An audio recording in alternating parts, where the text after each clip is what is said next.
অসমের বন্যা দুর্গত মানুষের জন্য ফের বড় ঘোষণা করলেন মাওলানা বদরুদ্দিন আজমল। আপার অসমের বন্যা দুর্গত মানুষের জন্য মোট 5 কোটি টাকার সহায়তা করা হবে। এর মধ্যে ইতোমধ্যেই 3 কোটি টাকার সহায়তা করা হয়েছে।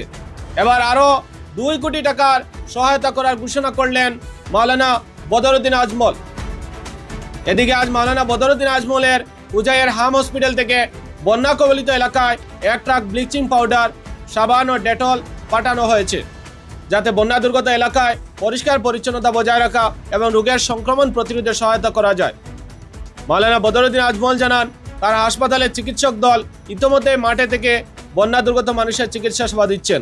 প্রয়োজন হলে আরও 100 জন চিকিৎসক বন্যা কবলিত এলাকায় পাঠানো হবে। বন্যার শুরু থেকেই 70 বছর বয়সেও নিজে বিভিন্ন বন্যা দুর্গত এলাকা পরিদর্শন করে অর্থ সহায়তা, ত্রাণ ও অন্যান্য প্রয়োজনীয় সহায়তা প্রদান করছেন মাওলানা বদরুদ্দিন আজমল। একই সঙ্গে মাওলানা বদরুদ্দিন আজমলের দল, ফাউন্ডেশনের কর্মকর্তারা এবং হাসপাতালের চিকিৎসক দল বন্যা দুর্গত মানুষের পাশে থেকে ত্রাণ, চিকিৎসা সেবা ও অন্যান্য সহায়তা কার্যক্রম চালিয়ে যাচ্ছেন। জাতি, ধর্ম ও বর্ণ নির্বিশেষে বন্যা দুর্গত মানুষের কাছে এই সহায়তা পৌঁছে দেওয়া হচ্ছে। এ প্রসঙ্গে মাওলানা বদরুদ্দিন আজমল বলেন, আমাদের একটাই উদ্দেশ্য, মানব জাতির সেবা। Only one motto, how to serve the insaniyat, মানব জাতিক সেবা করা।